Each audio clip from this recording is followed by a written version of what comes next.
Hello everyone, welcome back to my channel. In this video, I'm going to take a look back at Star Trek VI, The Undiscovered Country, the final movie to feature the original series cast. Released in 1991, Star Trek VI, The Undiscovered Country was directed by Nicholas Meyer, returning for the first time in the directing seat since Star Trek II.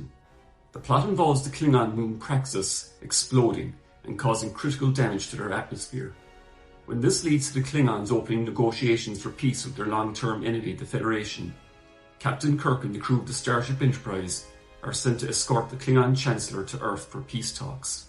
When the ambassador is assassinated, Kirk and McCoy are arrested, and the Enterprise crew must rescue them before the assassins strike again at a peace summit. After the critical and commercial failure of Star Trek V, it looked for a while that there would be no more films featuring the original series cast. Howard Bennett, the producer of the last 4 films, came up with the idea of a prequel film featuring younger versions of the original series characters during their academy days to be played by new actors. It didn't take long for this to be rejected, however, as it provoked a very negative reaction from fans and some of the original series cast. Bennett then left the franchise for good. With the 25th anniversary of the series coming up in 1991, Paramount Pictures were open to the idea of a final film featuring the original series cast. Leonard Nimoy met with director Nicholas Meyer, the director of The Wrath of Khan and co-writer of The Voyage Home, to come up with a story that would reflect modern-day events.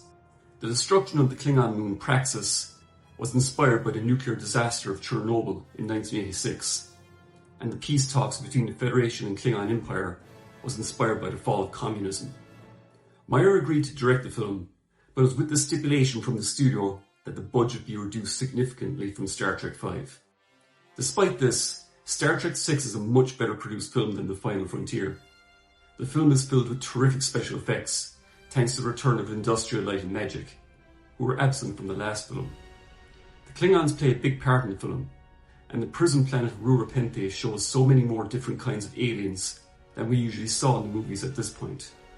Interestingly, the prison warden of Rurapente was originally going to be played by Jack Palance, but for some reason or other it never happened. Which is a shame because Jack Palance is great in everything. Now, don't forget your lucky deck.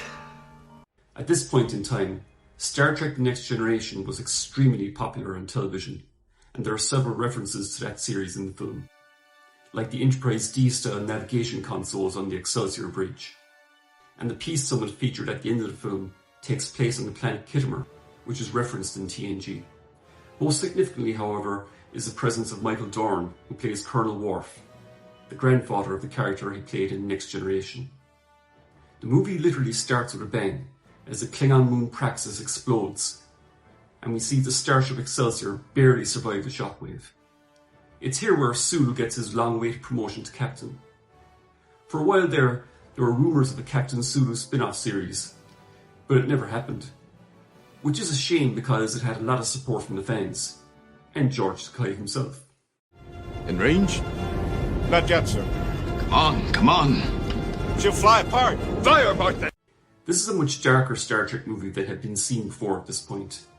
Not just in terms of lighting and tone, but the characters themselves, particularly Kirk, are seen as prejudiced. Kirk and several others aren't too enthusiastic about making peace with the Klingons. In fact, William Shatner objected to one scene in particular, in which he comes across as very harsh. They're animals, Jim. There is an historic opportunity here. Don't believe them. Don't trust them. They are dying. Let them die. Shatner wanted to shoot the scene in a different way, and Nicholas Meyer made an agreement to shoot the scene in 2 ways, and ultimately use his preferred version instead. The assassination of the Klingon Chancellor Gorkon is one of the most visually stunning scenes to appear in Star Trek at this point. When the Klingon flagship is damaged in a torpedo attack that looks like it came from the Enterprise, they lose their artificial gravity, and the crew are helpless floating in zero-G. This is something Meyer had wanted to see in Star Trek for some time, as he always wondered how the ships could take so much damage in Star Trek, but nothing ever happened to the machine which supplied the artificial gravity. This was likely because it was too expensive to produce before this. It's a fantastic sequence, especially considering the relatively limited budget this movie had to work with. Nicholas Meyer mentions in his DVD commentary that art thrives on restrictions, and he's absolutely right. Kim Cattrall plays Lieutenant Valeris, the young protege of Captain Spock. This is a character that was originally supposed to be Lieutenant Savick, who appeared in 3 of the previous films, and had been played by Kirstie Alley in Star Trek II, and Robin Curtis in Star Trek 3 and 4.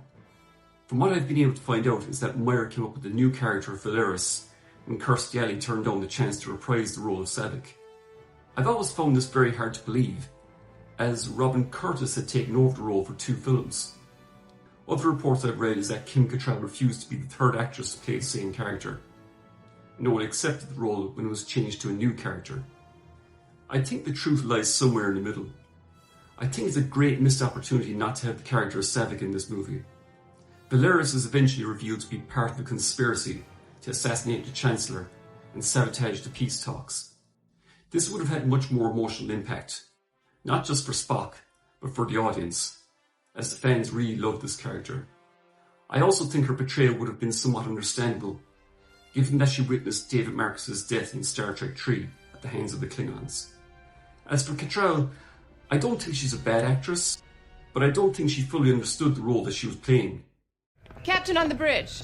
As you were. Lieutenant. Valeris, sir. We were told that you needed a helmsman, so I volunteered. The lieutenant was the first Vulcan to be graduated at the top of her class at the academy. You must be very proud. I don't believe so, sir. She's a Vulcan, all right. In this case, I disagree with McCoy. Cattrall plays Valeris as very emotional and full of herself. Everything a Vulcan is not supposed to be. I will say, though, that her performance during what has come to be called the mind rape scene is very convincing. After Valeris is outed as a traitor and refuses to give up the names for her co-conspirators, Kirk orders Spock to extract the information from her using a mind meld. While mind melds had previously been shown to be consensual, or at the very least non-violent, Spock's forcing a mind meld on Valeris is one of the most disturbing but best scenes of the entire series. The 2 actors give great performances here, and you can really see the toll it takes on Spock.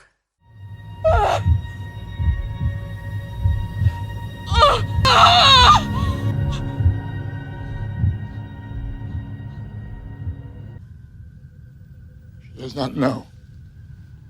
While the Wrath of Khan showed Nicholas Meyer's appreciation for the writings of Herman Melville, specifically his book Moby Dick, he really indulges his love for Shakespeare here in The Undiscovered Country. I offer a toast. The undiscovered country. The future. The undiscovered country. Hamlet, Act 3, Scene 1. In this case, I think he gets a little too indulgent with these literary quotes. The idea that Klingons would be interested in the writings of a different world, specifically ones that come from a world they consider an enemy, is one I couldn't really get on board with. I suppose you could say that these are a royalty class of Klingons, but even so, I think it's a little overdone, particularly during that final battle. Tickle us, do we not laugh? Prick us, do we not bleed? Wrong us, shall we not revenge? By the way, Spock seems to get his classic authors mixed up in one scene. An ancestor of mine maintained that if you eliminate the impossible, whatever remains, however improbable, must be the truth. That's a Sherlock Holmes quote, by the way. Unless Spock actually believes Sir Arthur Conan Doyle was a Vulcan. General Chang is played by Christopher Plummer. He's one of several main villains of the movie, and he's a very different type of Klingon that we were used to seeing at this point. Now he's very cultured and well spoken. Chang seems to be a big fan of human literature and history, given that he quotes Shakespeare a lot. Parting is such sweet sorrow. Have we not heard the chimes at midnight? Cry havoc! And let's slip the dogs of war! He doesn't seem to realise how close he comes to resembling Hitler, though. To be or not to be? That is the question which preoccupies our people, Captain Kirk. We need breathing room. Earth, Hitler, 1938. I beg your pardon? I like to think that by the end of the film, Chang has actually done some research on Earth history and throws Kirk's comment about comparing him to Hitler back in his face by actually quoting the British Prime Minister Neville Chamberlain, who attempted to appease Hitler. Warrior to warrior. You do prefer it this way, don't you? As it was meant to be. No peace in our time. Next to Khan, General Chang is definitely my favourite villain of the Star Trek movies, and he gets a hell of a death scene, quoting one of the most famous lines from Shakespeare. To be or not to be. The final space battle between the Enterprise and Chang's bird of prey is one of the best in the series. Although I have to say that since it takes place in orbit over the planet where the peace conference is taking place, I have to wonder why there's no other ships around. Also, there seems to be absolutely no security at the peace conference itself. Kirk and his crew beam down and manage to get to the President without armed guards stopping them. You'd think there'd be a shield to prevent beaming at least. If I remember correctly, the novelization went into more depth about this, and actually had Chang's cloaked bird of prey destroying both Federation and Klingon ships in orbit before the Enterprise arrived.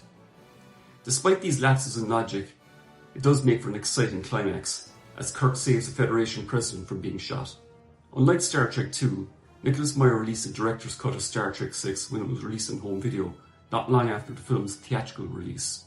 It's only a few minutes longer, but expands the plot of the conspiracy between Federation and Klingon officers, working together to destroy the peace conference. The Klingon sniper at the end is revealed to be a Federation colonel, in disguise for example. Even though both versions of the film work really well, I think the director's cut is the superior version. If Star Trek II is about aging and friendship, Star Trek VI is about change and how we deal with change. Kirk and his crew are prejudiced and bigoted at the very beginning of the film.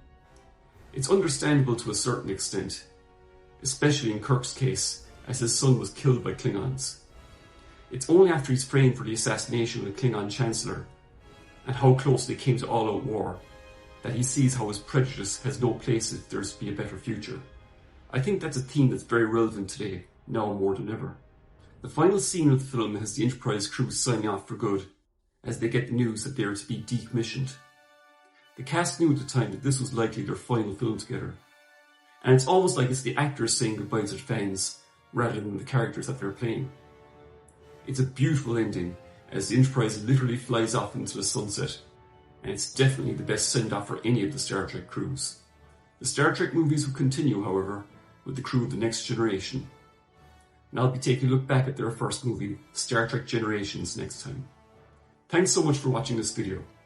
If you enjoyed it, then please click the like button, subscribe if you haven't done so already, click the bell for notifications, and let me know in the comments what was your favourite scene in Star Trek VI. Most importantly, I hope you all look after yourselves, and I'll see you all in my next video. Bye for now.